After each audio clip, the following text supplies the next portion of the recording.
I'll tell you what, mate, when we start this, like, you better be careful what you say, Phil, because I'll say to him, good evening! Tell you what, it never gets old. It never gets old. After the first show, it was old. I know. Look, let me have a look. Are we on? It doesn't say we're on here. Yeah, we're on. Are we on? Why aren't I on? Anyway, Paul, move that camera just to get me in it a little bit more. You're in? I'm sick of you are right. You are right. Yeah, get me over. Whip me over a touch. There we go. That's A perfect. bit more. That's perfect. Tell you what, they reckon the camera puts 2 stone on you. How many cameras? Anyway, there's 4 cameras in here. Listen. That's me done for the artwork. Listen. Before we get started, good evening. Welcome to Boro Chat. What show are we on, Phil, now? 13 or 14. 13. How have we got here? Unlucky for some. It could be. It could be tonight. Bingo. Listen. First of all, look. Welcome, Yaff in the gaff with the Teesside Rambler and our mate Adam Bragg here to chat. A lot of things, Butter, as well as something we couldn't broach last week. And I'll tell you why we couldn't broach it last week. We just ran out of time because there was that much to talk about with the debacle of QPR and things like that. It needed more. And as Super Duper producer Courtney pointed out, it's an international break and we haven't got a lot to talk about. So we're going to talk about the club. And first of all, let's talk about the poster we put up a little bit earlier on. It done exactly what it said on the tin, fellas, really, because we were trying to stir up opinion and to get the guys to fire their questions into us regarding our chairman, Mr. Steve Gibson. It certainly did divide opinion because our mate Tony Guest didn't like it really and thought we were having a little bit of a dig at the club and maybe, forget what you wish for. Well, look, Tony, that's what we're here for. We're going to discuss it like ladies and gentlemen, proper debate, and we're not going to sit here and shout Gibson out or we want a millionaire Saudi Arabian billionaire to take over. We're not going to do that. We're going to absolutely talk about fact. Everything we talk about tonight is fact. Not my opinion, not Adam's opinion, not Phil's opinion. You can give your opinion, because that's what this show's all about. But anything you get from this studio tonight is fact, and we will quote where we've got it from, all right? If it's in black and white, Yaff can talk about it. I think I've covered everything the solicitor told us to cover, do you? It was like opening the Oscars, that. It was. Do you think I've covered everything what the solicitors want us to? Yeah, the only thing you haven't covered that the solicitors were desperate for us to do was the sponsors. Oh, yeah, I'll tell you what, he's shameless. He's absolutely... Do you know what Teesside Travel need to invest in and get a bin? Yeah. So we'll ask Teesside Travel for a bin. Get a paper basket.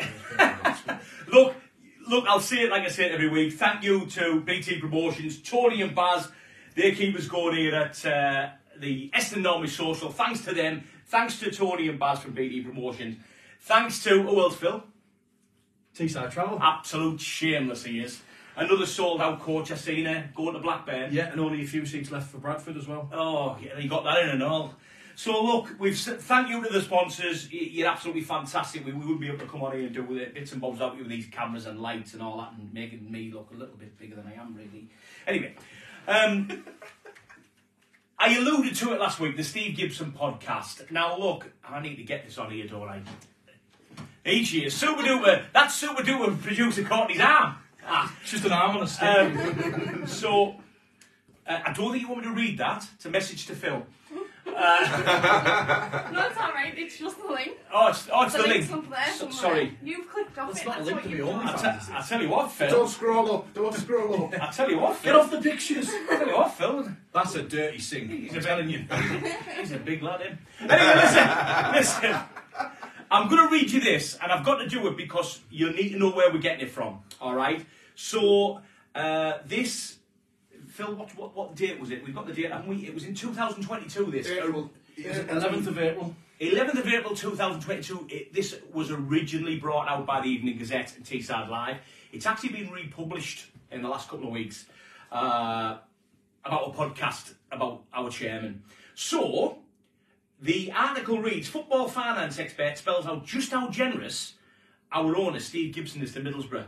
So, that's put a shooting straight into all those who thought we were going to come in and kick him while he was down. But anyway, Liverpool University Kieran's Maguire discussed Steve Gibson's generosity to Middlesbrough in a recent podcast. Football finance expert Kieran Maguire has laid out just how generous an owner Steve Gibson is to Middlesbrough Football Club. It follows the latest set of financial accounts that showed a £30 million loss for the club in season 2020-2021. Remember that, because we're going to come back to it. There was a certain COVID kicking about.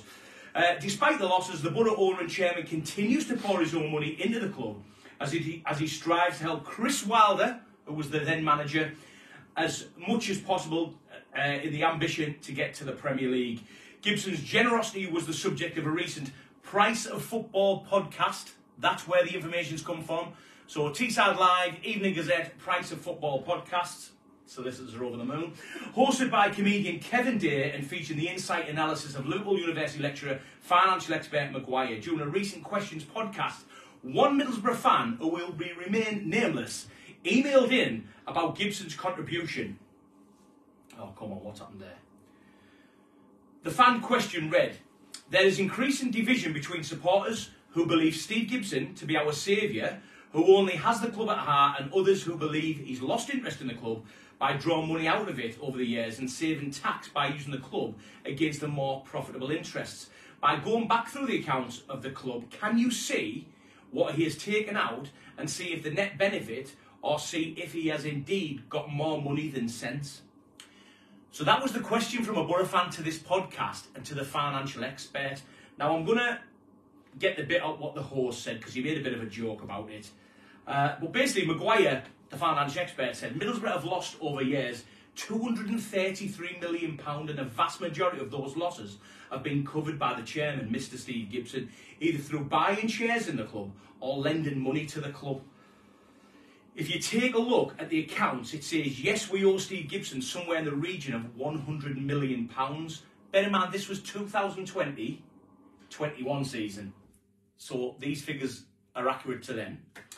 But he has indicated that he is not going to ask for it back. He has been a supporter of the club for in more ways than one. With regards to the tax issue, what happens is that the club has historically surrounded some of its tax losses to another company in the group.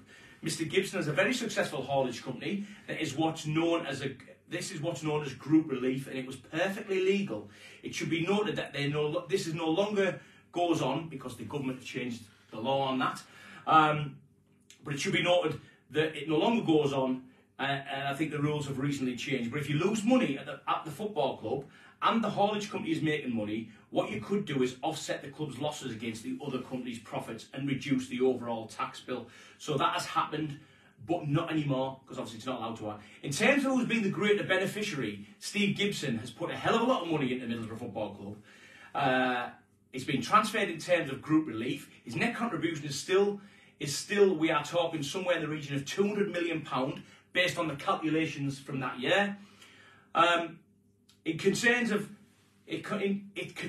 him, however, we normalise losses in the Championship. Now I'm going to stop there, because that's his own opinion. What he's trying to say is, it concerns him that fans of the Championship club are concerned at losses from the club.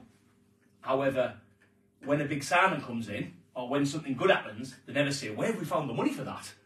They always go for the downside. That's a fan, innit? That's a fan. I wonder genuinely whether many fans realise how dire the circumstances are of the average football club.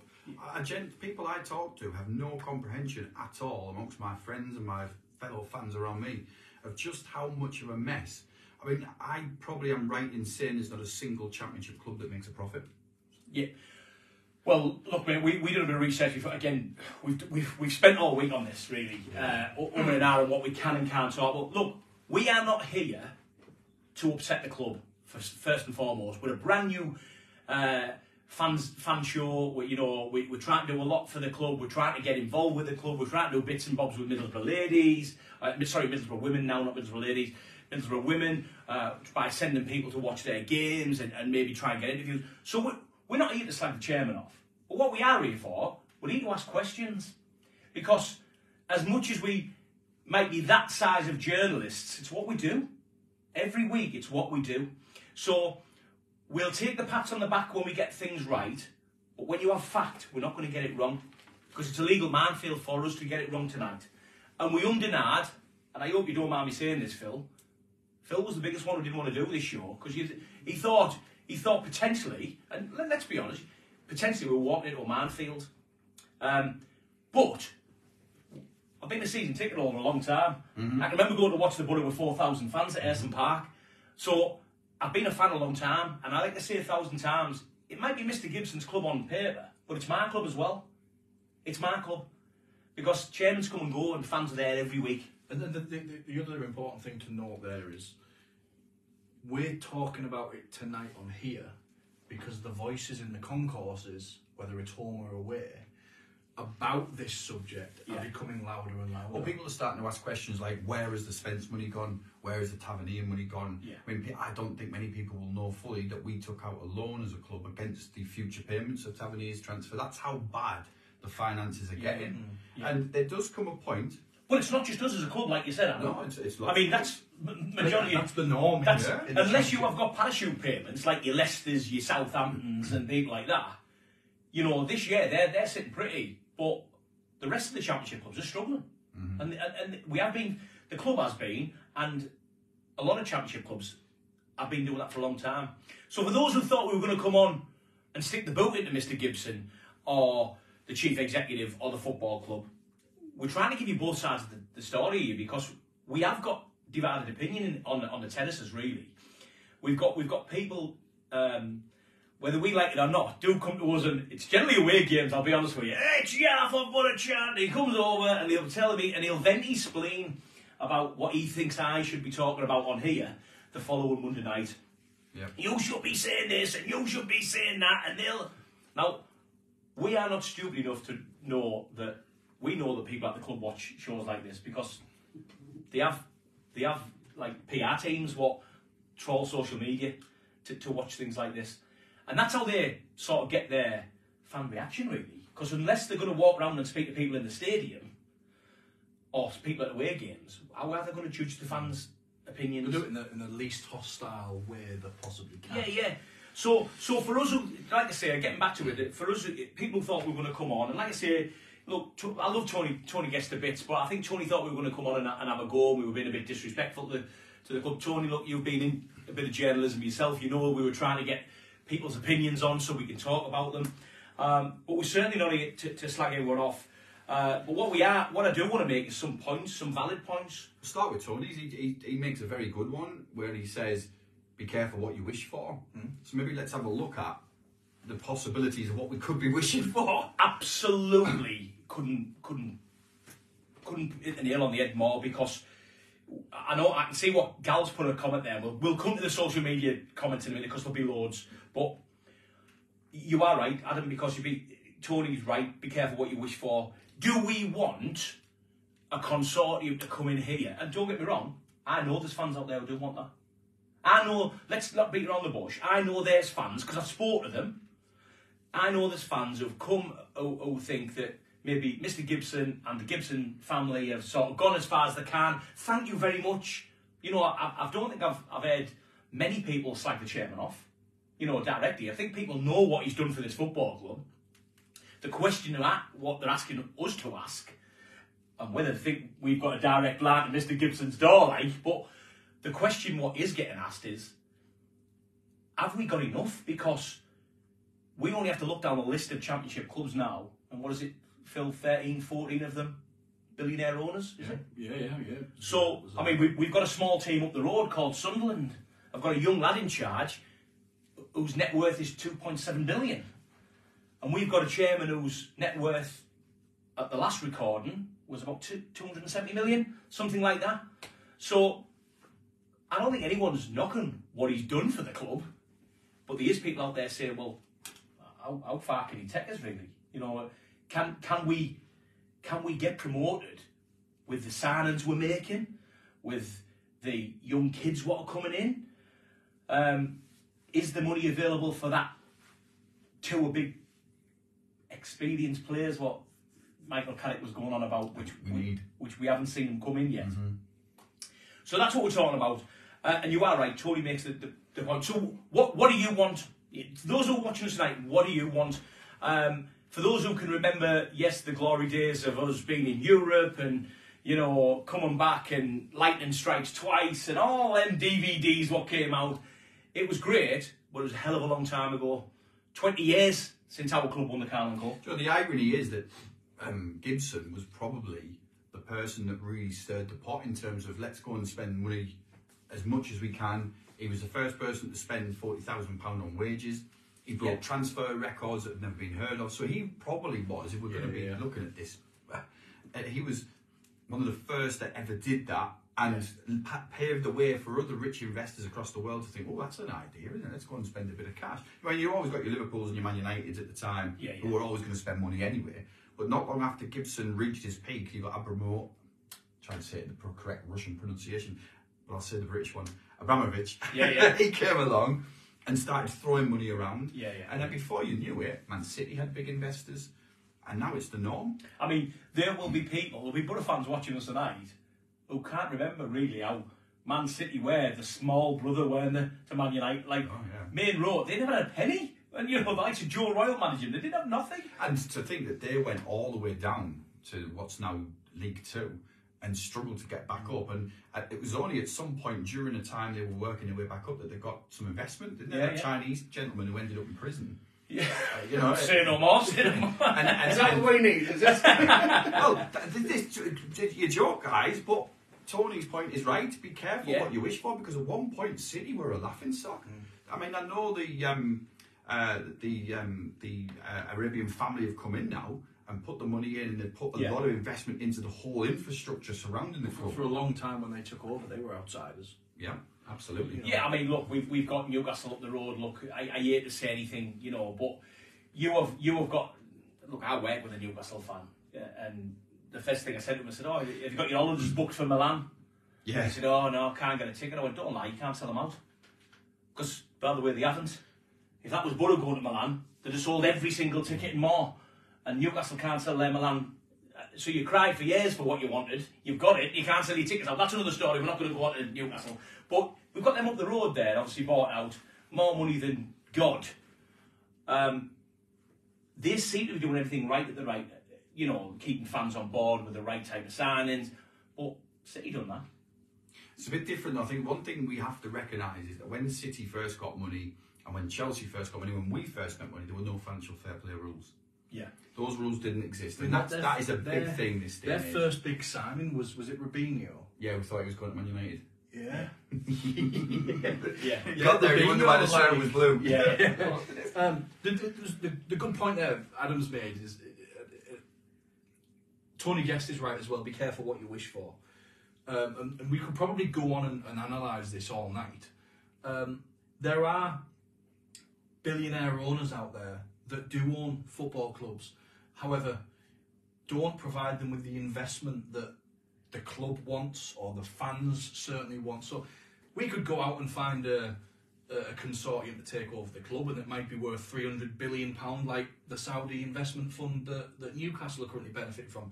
There's no guarantee that they're going to give us £5 million from that little pot of cash to say, go and get this player. It's not that. It's everything, Phil, though, isn't it? You look at Manchester United at the moment with the Glazers. I mean, they want them out. You know, they've wanted them out for years. The problem is, yes, they bring some marquee signings in Manchester United, but the toilets don't work in the ground. The roof's falling down. It hasn't had a lick of paint for 25 years. Well, did you see that Ronaldo interview? They cut costs everywhere. They don't just cut. So they're not trying to cut. It's the whole club that suffers. It's the club that suffers. suffers. I mean, look at Hull suffered massively a couple of years ago. Blackburn until recently. I mean, Venky's who own Blackburn. There was uproar when they took over because they didn't even know there was relegation, did they? Exactly. I mean, the Hull owners went in and thought that they could go in and just change the badge at Cardiff. They changed the badge. They changed the strip. And there was absolute hell on about it. They bought it, and the colour blue is an insult to their religion. Yeah. So they wanted to change it, didn't they? So what were we going to say there, Courtney, before you... The Ronaldo interview, he said when he left Man U the first time, this is when he upset Man U, he said that he thought he'd come back and everything had changed and it'd all be modern, and it was exactly the same. Exactly the same. But that's because, if you look at the way the Glazers financed the purchase, they didn't put much of their own money in. What they did was they got the club and all its assets valued, and they borrowed money against the value of the club. So technically they mortgaged against something they didn't own, which is the model that's happened at Burnley. Yeah. Now that's a very dangerous model. If you're Man United, probably not so, because Man United will always be Man United. They're global. And they'll have global investment. And they'll have big investment, big sponsorship. But if you're Burnley, this is a very dangerous road. Well, they've already gone down once. Yeah, there's a number of clubs. Let's stick with that. Phil, let's do the social media, but let's stick with that point, because there's a number of clubs who are doing exactly the same. And that's, if we got a new investor, that could possibly happen to our club. There's a lot of comments on here that are very... I'm not going to read them all because they're all virtually the same. If he was to sell, who would you sell to? Who would you bring in? Why do you want Gibbo out? You know, we've said at the start that's not what we're doing. Tony Costello, though, says, I agree about Gibson. He has disappeared the last couple of years.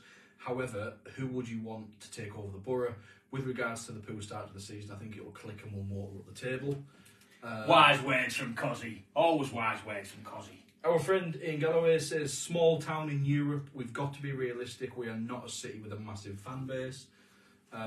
More wise words. Stuart Gawley, he's gone the opposite way to the way that I thought he would go. And he's actually said, just let Gibbo get on with it. He's as red and white as any Borough fan. I'd rather him run the club than any outsider. Good point. Somebody who understands not just the football, but the town, the community, where we are. He knows that people are scrimping and scraping to buy a ticket on a Saturday. Yeah. Yeah. And then Michelle Vesford. Evening, Michelle. She's done two comments. So I'll read one and I'll read the other one straight after. I'd like to know the proper facts so that when I see fans debating on social media what the actual truth is. I've seen people saying that we need to bring someone else in as well as Gibson, that it's a billionaires game now, not a millionaires game, and we'll actually come on to that shortly. I'm married. Sorry, mate. Just one on that, Michelle. Everything you get off us tonight, believe me, is fact.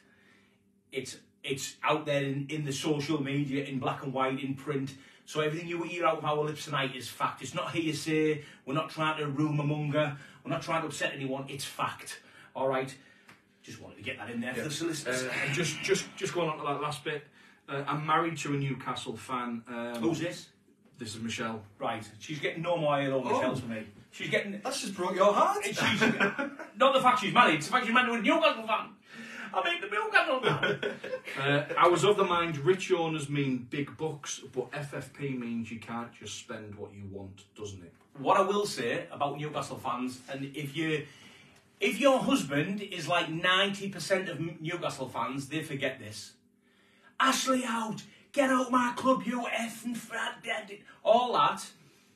He left that club on a sound FFP foot and didn't owe 1 penny. So them Saudi Arabian consortium, or whatever they are, came in, they could spend what they wanted. If they wanted to spend 300 million that fair season, they could have done, because they did no penny. So, Mr. Ashley, Newcastle fans, you've got a lot to thank him for. Because if Mr. Gibson leaves our club in that state, he needs a knighthood. Well, I was just going to make the exact same point that again, it comes back to what we were talking about last couple of weeks. We don't really know what Gibson's plan is. And if Gibson's plan is to be like Ashley was, to make sure the club's sound, look at Newcastle's facts and figures from last season to this.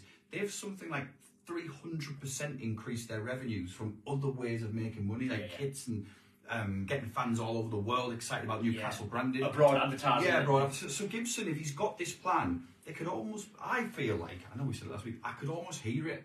I'd like to know what the plan is. Because it would stop a lot of this conjecture and crazy opinion. And do you know what, I'll say it now, my final words tonight were going to be along the lines of, this could all be avoided right here, now on Boro Chat and in the concourses home and away if our chairman had a voice. If he came out and spoke to us like you just said and told us, Mr. Bowser, this is what I want to do, this is where I see the club in 5 years and 10 years, this is my personal plan for the club, we would all be sat here now just talking about Blackburn and Bradford. And we wouldn't be sat making a show of all of this because we'd heard it from the horse's mouth. Well, like we said at the very beginning, people start to put 2 and 2 together and get 4.5. Where's the money gone? Where's it gone? Why can't we afford that player? Why can't we do that? Why are we getting players that look substandard? Why are we not giving the managers what it seems like they want? Why are we starting? We've talked about it. Why has Carrick's demeanour changed? There could be genuine reasons that he's just disappointed that he didn't get the players that we're all working for. We look at that and think, oh, it's happening again. The chairman's not supporting him, the club's not supporting him. And that's a great point, Phil, that you could almost stop all of this chitter-chatter and rumour mongering and panic. We know that's not the way our chairman works, though, don't we? Because look, he did make a boo-boo the last time he came out to sport. He gave Gary Monk a boatload of money, and then said them famous words about smashing the league, and it didn't happen. So, look, I think he's reluctant to come out and do that. But what I will say is, and it's a great point, and I'd like to know your point in it. Is it Gibson's fault? Does Gibson make the signings? As Gibson signed Morgan Rogers, as Gibson signed the two loanees, the lad from Leeds and the lad from Forest, or as he just said, there's your war chest, Mr. Bowser. That's how much you've got to pay. That's the wages we've got to pay. You get on with it because that's what I pay you all that money for. So actually, are people firing the guns at the wrong person? The other thing it's a very good point you make, because at some point, I don't know if you guys work in jobs where you've recruited staff and you've recruited people and you've seen people come and go. Sometimes it takes a very long time to find the right person. It takes a very long time to get the right person in. So if you think about Kieran Scott, how long's he been here? 18 months, 2 years in his job? Head of 3 years, isn't it? I think it's longer than that, I think it's more recruitment. Is he? He came in. I think it's quite more 3 early years on. In Chris Wilder's reign, yeah. So that would make it nigh on, getting on for 3 years. But then he's then had to put a scouting network in place. He's had to put a coaching network in place. He's had to work with a coach that wasn't the club's best choice, I suspect, in Wilder. So these processes do take time. And remember, we were only here a couple of weeks ago. I think you were on the show, Adam, when we were saying, have we got a manager who was working hand in hand with Kieran Scott and bringing the players he wants to bring in? And then, and I'm sorry to say it, but then we look at people like Engel, who came in, and I know Carrick stands there with a shirt and does the old picture, but Kieran Scott's not going to stand there and do the picture, is he? No, and at some point Kieran Scott will be responsible for the repeated failures if they keep happening. Now that's 3 years in, has he got the right scouting network? Surely it takes a lot longer than 2 or 3 years to get scouts out there, find some good young players. So they might have to take a gamble on a few, which last season worked. The gamble was solid. This season the gambles looked a little bit ropey. However, August 21, he got the job. August 21, he got the job. He's only been just over 2 years. Just over 2 years. There you go. August 21, straight off the press. I'll break the rock. Those gambles that you're talking about in Cameron Archer and Aaron Ramsey, they're homegrown English talent virtually. We didn't need a scouting network. No. There was a phone call to Aston Villa. We've heard of these. We've seen these. Are they available? Let's get them signed. Mm-hmm. The likes of Engel, I'm not convinced at all that is a character. There's no way 6 months into his managerial career, Michael Carrick's standing there thinking, no matter what club I go to, I want that Engel. Don't tell me you knew anything about Engel before Kieran Scott said, well, actually, I know you want this player, but we're probably heading towards this player. Take a look at him. But if you look at, is that to do with money? Is that to do with wages? Well, it could be. It's the third option in the list. I mean, we've got Banguera now, but we scouted him 2 months prior, and we were trying to sign him. But I think if you look at a club similar to us in Brighton, we beat Brighton on the last day. We drew with Brighton rather than the last day of the season. Yeah. Promoted in 2015-16 to go up for 16-17. When we played them in the cup last season, you could see the difference in everything. They're a World Cup winner in this squad. Now that shows how far they've gone one way and how far we've gone the other. But that's taken how many years? Since 15? Oh, yeah, that's 7 years. We are at the very first step of properly doing this. None of this golden thread starts now, oh, hang on Wilder, or hang on Warnock, or hang on. We're now making a statement, this is how we're going to do it. So we're on the very first step. And if Gibson is going to be supported and backed, if this is the right step and it's the right plan, then we should back him, shouldn't we? But isn't he putting the right wheels in motion? I'll go back to what we've already spoken about, fellas. Again, if we as fans knew what type of plan we had, and it could come from Michael Carrick's mouth, it could come from Woodgate's mouth, you'll see the best of us in 18 months' time. Every fan sat out there, every fan sat at the Riverside Stadium or at Blackburn on Saturday would go, we know what we're doing. I'll tell everyone watching now who's got any inkling against, a feeling bad against the Boro, or feels something towards Gibson that he shouldn't be there. You watch the next 3 advertisement breaks in the TV tonight. You'll see supermarkets, you'll see delivery companies, you'll see fast food chains, and they've all got an ethos. They've all got a message that's built in. It's all about eco, it's all about recycling, it's all about looking after the planet. They all make these statements. Why does this business have this is what we're doing, lads? This is how when we're it's through the media, and look, the best form of media for me is Simon Jordan. And by the way, Simon Jordan won't have a bad word said against about Steve Gibson. And Simon Jordan is probably one of the most honest people I've ever seen in the media. And he comes on and he says on TalkSport many a times, I've had a few run-ins with Steve. As a chairman for Crystal Palace, I had a few run-ins with Steve. I've done business with Steve and I've had some run-ins with him. But he's a straight guy. He's straight down the line. And when it comes to FFP... Is that his problem? Bingo. Yeah. When it comes to FFP, there's no one more black and white than our chairman with FFP. And before we Phil's going to do the social media, but again, we'll go back to a point which you sort of alluded to earlier on. Clubs have got away with sometimes stretching FFP and got promoted. Social media then, Ibrahim Tanner's been on, he says Bowser signed those players on recommendation of Scott. I've got a point to make about that as well in a second, but I'll save it for now. He comes back on a little bit later on and says, your plan A cannot be a gamble. You cannot run a club on a gamble. Pot luck isn't a steady foundation. I know, but surely when you sign young players and that's part of your plan, there will be a calculated risk, perhaps not gamble, but a calculated, educated guess. You have a look at the stats and the type of player and his type of family, and you get him, and he just doesn't quite cut the mustard. There's analysts doing all of this analysing, and you know, it's not. I can't see Steve Gibson sat with a magnifying glass looking at, you know, trying to the Rothman's yearbook.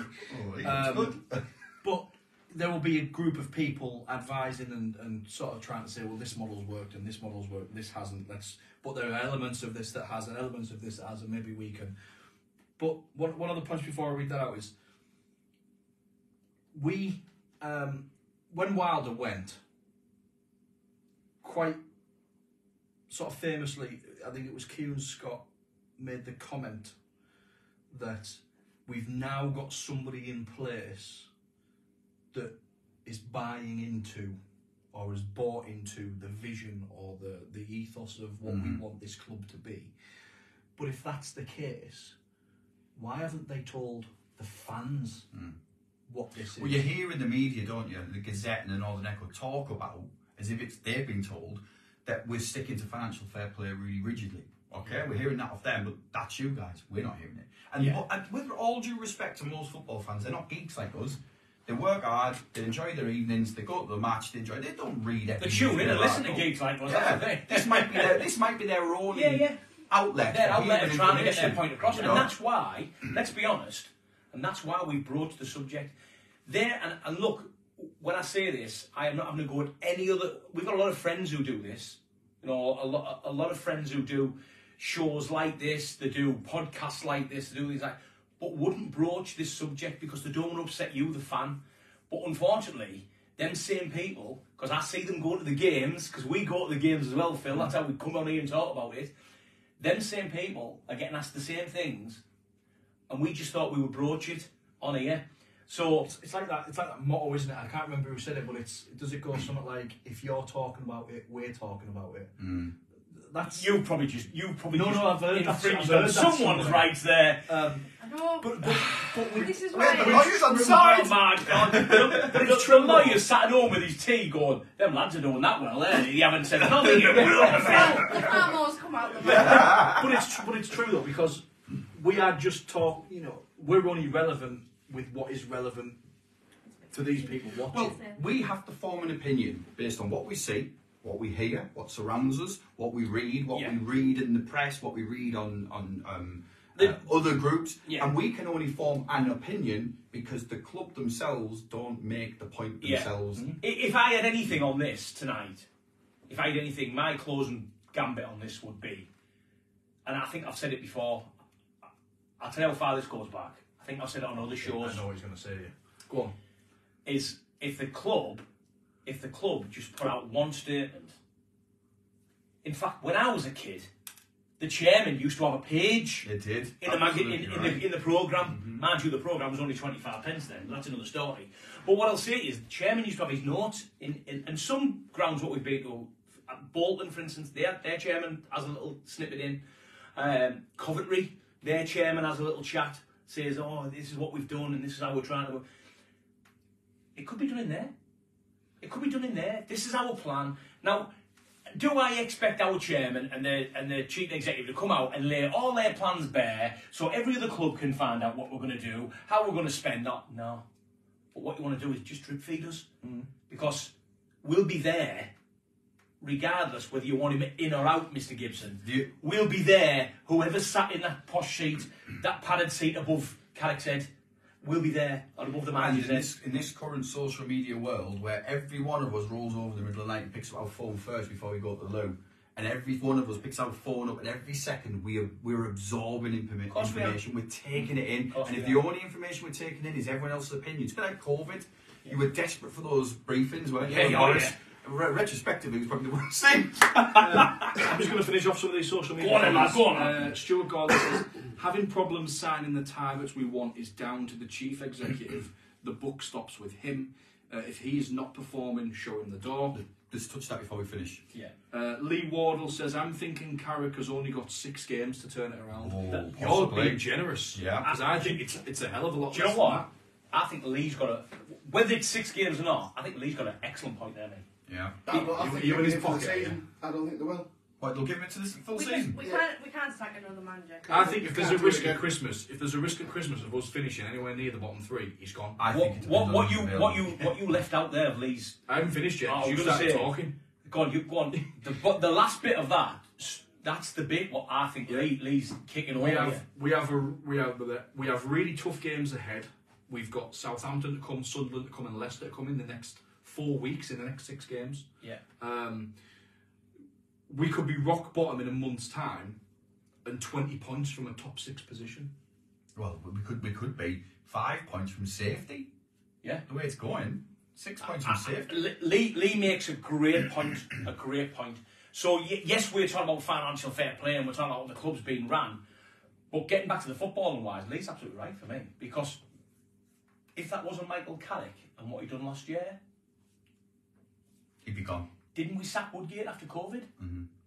One game in. He came back and we got beat by Swansea. Was it 2-1? Didn't we have all them months to make a change? And we waited to get beat off Swansea after COVID? Yeah. Well, I don't even think it was that, wasn't it? It was after COVID, and then there was a 2-week international break, and it was the first game back after that break. We played Swansea. You got absolutely smashed at home, and then they pulled the trigger, and we were all sat here going, "You've had 2 weeks to do this. You've had 2 weeks to bring somebody in. You've had months during COVID. No, but pull the trigger. But you want fans not at the. But there was a 2-week break in club football for that international break. They could have pulled the trigger and appointed somebody there and then, and given them 2 weeks with the players available on the training pitch every single day for that. But we didn't. We waited for another defeat and then decided to switch it up and bring in Neil Warnock. Right. A couple more comments. Ibrahim Tanner, look at how many we brought in as development and how many have stayed. Force is the only one. I mean, I was only him and Hoppy last season, but it's a good point because I don't think Warnock even fancied Force, did he? I think he's I think he's been our best player, by the way, as well, by a country now. Tony Costello says, these young players have been described as quick, exciting individuals. That's the problem at the moment. We are not a unit moving around the pitch. Frustrated, yes, but I'm confident Carrick will bring the best out of the young players. I've watched Boro play a game at Hartlepool wearing a black bin liner. How far have we come? And Cozzy, we're going to move on some of Cozzy's just said. Give Michelle's the shout out because we can now go on to the Fergie Carrick bit of what Cozzy's actually he's shoehorned us right in. Let me just finish off with Michelle Bestford. She says, that's me, Adam. I don't get to games, so shows like this are my way of chatting to other fans about it. My last word is that our new signings have been bought, not loaned, bought. and over 4-year contracts, like it's part of a long-term plan to me, would just be good to know what that plan is. And included in that plan would be a contingency for what if we go down. Yeah. Is Carrick on a 3-year job regardless to build us? Because there's nothing wrong if you go down if it brings you back stronger and more solid. And we've just spoke about teams like Man City that did it. who had to go down to bounce back up. So going back to Cossy's point, Cossy makes an excellent point, not just about wearing a black bin bag at Hartlepool watching the Boro, but he makes a good point about the individuals that come in, and he's confident in Carrick. We were chatting just before we came on air. We will get a GoPro up there at some point. Yeah, we might have to do that chat with a GoPro. That'd be funny, that wouldn't it? You'd need a duck or I don't a have speaker or enough something. We need a quite, because there's a lot of swearing goes on in there. But anyway, we thought, let's see what you guys, certainly you, Cossy, see what you think about this. We sort of mirroring Carrick at the minute with a young Alex Ferguson at Manchester United, bearing in mind the start of Ferguson's career at Man United. Took over from Ron Atkinson, said it was a thankless task, the job. I think Ron Atkinson come out and said if he gets as much support as I get, he'll be out inside a month, Ron Atkinson said. The results were not going his way, by the way. We're not going his way. In fact, we spoke about it. I think it was the FA Cup game against Sheffield United, getting beat 1-0 at half-time, which later on in his book comes out and says, that was me. I was finished. They were going to pull the trigger. Come back and won that game, and rest is history. We're sort of like looking at Carrick at the minute, bringing in young players. Every time you see Carrick out of the Middlesbrough area, he's at Old Trafford, sat next to Alex Ferguson.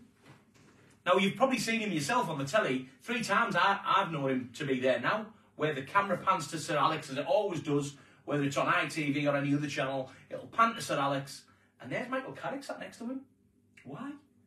And then I look at, we sort of come at the similar. What do you think about that? Because it's a similar way they're starting. We're well aware that it wasn't Sir Alex's first managerial job, because he'd been up in Scotland. He did do an absolutely incredible job there. If that's the case, Middlesbrough isn't Carrick's first managerial appointment, because he looked after Man United for 3 games. Yeah, well, yeah, so, I suppose we could say that, yeah. But what I am trying to say is he sticks to his guns. He did come out and make the ethos that I am bringing young players in here. He did. And he told us that they won't be over a certain age. I think he said 26 at the time. And I think when you look at our players, Paul, we brought in, I don't think they're over 24, I think. No. 24, 25. So he stuck to his guns and done that and brought young players in, if he signed them. And that's another, it's up for contention, but if he signed them, they're of his age group. Ferguson, as we know, you don't win anything with kids. Look what Sir Alex done. And he's very, very... What's the word I want to use? He's adamant in he doesn't change the plan, he changes the personnel. A bit like Sir Alex. Sir Alex never ever changed the plan. He always changed the personnel. So I do see a lot of similarities. So is in that what I'm saying is, fellas, is Cossy right? Are we sort of hanging, like Lee said there, Lee said in the comment, he's got 6 games, he'll be gone. Or do we hold out on him? And yes, we may finish. I think last season we were sort of like... Spoiled. We were spoiled, rode a crest of a wave, didn't we? Yeah. Have we come like back down to reality a little bit this year? The thing is though, if we stick with Carrick this season and we finish 21st, over a season of, 46 games, if we finish 21st, is that progress? Is that progress enough for the fans to go, well, that's 1 year down of his 3-year plan. Let's go in there. This long-term plan, fans will only buy into if there are more good times than there are bad times. We've not had a good time in 11 games. Would you not say there are elements of the football that has been, but not enough, decent not consistently, enough? Not the big thing for me is consistency. If we are struggling to score goals, but we are defending well, and I said this a couple of weeks ago, I could probably put up with that and say, you know what, yeah, we're not scoring, but we're not conceding. My problem is, we're not scoring, and our defence, who, by the way, Lenihan and Fry aren't new players. Fry's been at the club for God knows how many years. That defence looks like it's been picked out with a raffle. I'm going to disagree with you a little bit in one way, Phil. I understand what you're saying though, but I'm going to disagree in one way because I must admit, this season, and I'm not saying I'm the guru of football, but I watch a lot. I watch a lot of football. I watch a lot of Northern League football. I watch other leagues football.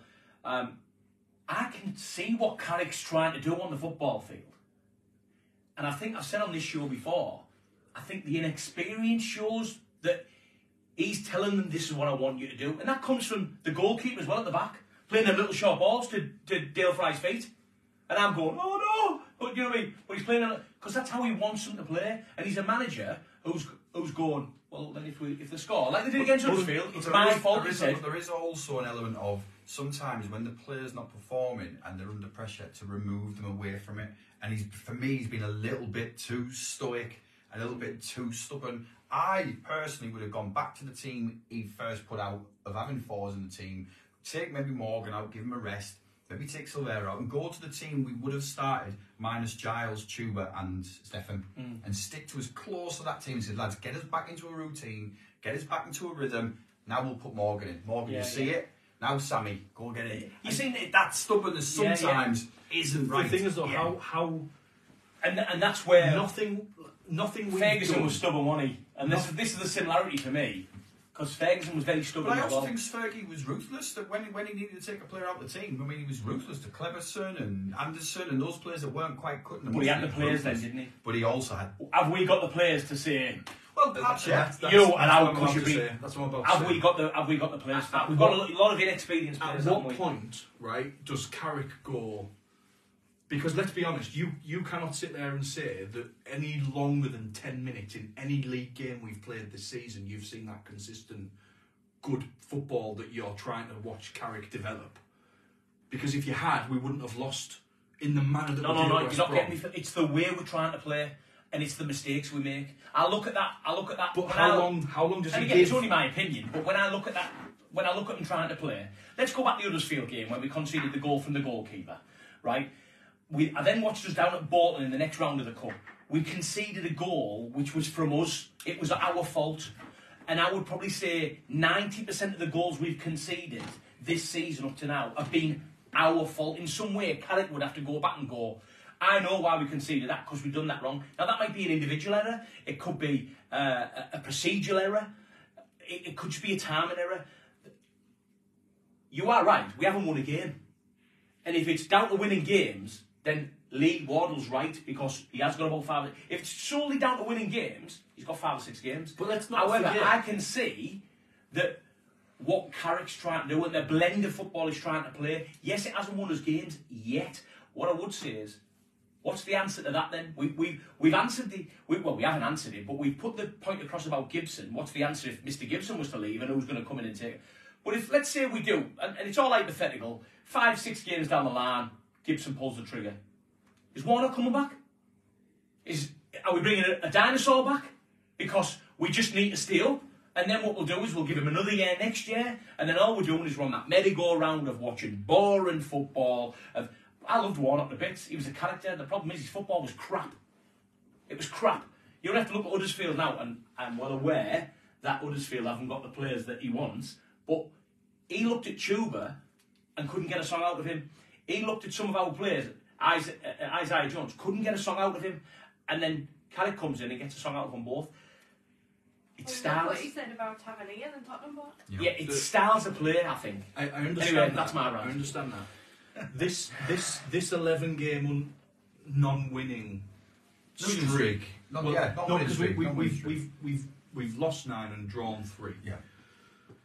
Isn't just from this season. No. This goes back to last season when we had Tuba, when we had Ramsey, when we had Archer, when we had Giles, when we had to getting found out, which you spoke about. Right.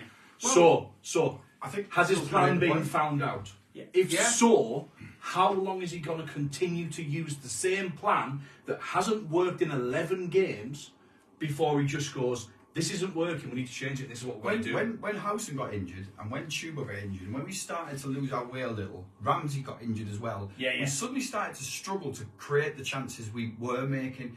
Teams had found us out a little. We talked about this the other week, how to press us. Confidence is a massive thing in football, and slowly but surely that confidence is being chipped away, and it's all well and good use. And I agree with you. Long-term stubbornness of this is the plan, let's get the youth. But sometimes the youth can't dig you out of a hole. Sometimes you've got to say, lads, it's all well and good having a plan, but if you haven't got the players capable of putting that plan into action, the plan has to change because the players can't. And that's a bit I agree with Phil, because we heard a couple of weeks ago now, obviously the windows shut, these couple of experienced heads he was trying to bring in, which I think would have been great for them young kids. At the minute, they never come in. Are they going to come in January? But then by January... Tony Pulis said that. Neil Warnock said that. Well, there you go. And this brings us almost full circle of course it does. to the point I wanted to make a little bit ago, is that if you look at some of the more successful teams that have found themselves in our position and put a plan in place, one of the things they've done is they've flown very close to the financial fair play rules. Have you ever heard of a club get punished for breaking the financial fair play rules in the Championship? The only ones that have, I might be proven wrong, someone see if you can, have been the ones that have gone into administration and not paid players. Nobody has been done for breaking the rules of losses over a period of time, because there's caveats. Having a ladies team, putting investment into the squad and the development, you can offset some of your losses. You can also offset some of the losses still from COVID. So is Gibson so black and white that he then pushed the envelope a little tiny bit, like Brighton did, like Brentford have done, I think his problem is, like Burnley did? I think deep down, I think he would love to. But I think the problem is, because he's spragged on other people in the past. Now he's built a they're all going to be watching it as soon as one tour. Well, I'm glad you brought that up, because, and look, we can talk about it. We're not going to upset anyone, because Mel Morris has come out and said it himself. Mel Morris was owed a lot of money and put a caveat in that he wanted 50% of it back. He was never going to get that if the club went into administration. He then, how they broke the financial fair play is he said their ground was worth more money than it was. Martin Waghorn turned round on the A19 to go and sign for Derby when he was coming to the Boro to sign for us, because they paid him more money above and beyond the fair play rules that they could do, and they solely banked on getting promoted that year, and they fell short. But I think, and look what happened to Derby. That's the exception. That's the exception to the rule. The teams, Villa were a day away from going under, and then spent 300 million to get them up in 2 seasons. Yes, but the problem with this financial fair play, it's crap, because we've had some quacks because it takes so long from when a team is publicly outed. Man City will never be punished. There's my point. They've got like 200 allegations against them. What I would like to say, from years ago, it'll never happen. It'll never come round, because it will take too long. So why are we so scared then? If we can see Man City getting away with it, our Jesse's sons and daughters won't see that happen. They won't see that happen.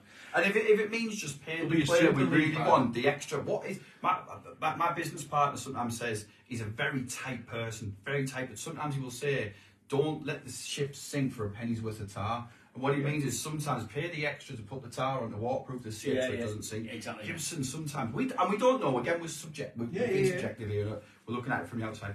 But sometimes I just can't help but feel if we really wanted him, just go and get him. What's an extra £1 million going to mean? So look, before I tell you about some other bits of news when we finish off, I'm going to do the last couple of these, Phil, here.